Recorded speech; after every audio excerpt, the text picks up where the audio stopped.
Huşə 13-cü fəsil. Rəbbin İsrailə qəzəbi.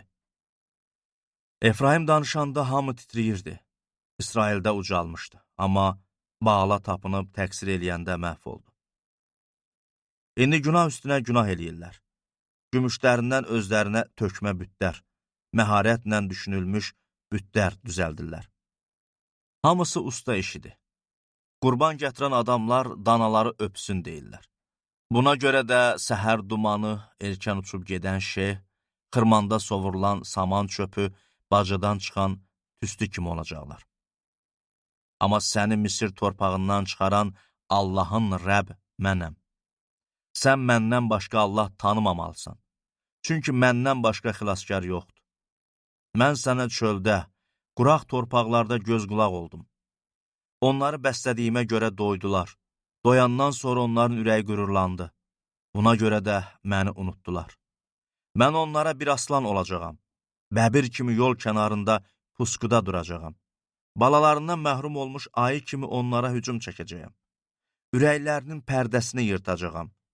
Dişi aslan kimi onları yeyib qurtaracağam.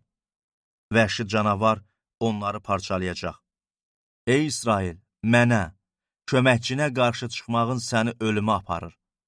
İndi padşahın hardadır ki, bütün şəhərlərində səni xilas eləsin? Hakimlərin hardadır? Sən ki, onlar barədə mənə bir padşah və başçılar ver deyirdin. Qəzəb içində sənə padşah verdim. Hiddətlənəndə onu apardım. Efraimin qəbahəti yığılıb, günahı qeydə alınıb. Doğan qadının ağrıları ona çatır. Amma o ağılsız oğuldu. Çünki vaxtı çatanda bətindən çıxmağa ləngiyir. Mən onları ölülər diyarının əlindən satın alacağam. Onları ölümdən xilas eləyəcəyəm. Ey ölüm, bəlaların hanı? Ey ölülər diyarı, həlakın hanı? Gözümdə mərhəmət görünməyəcək. Efraim öz qardaşları arasında barlı-bəhərli olsa da, şərq yeli, səhradan qalxan Rəbbin küləyi gələcək.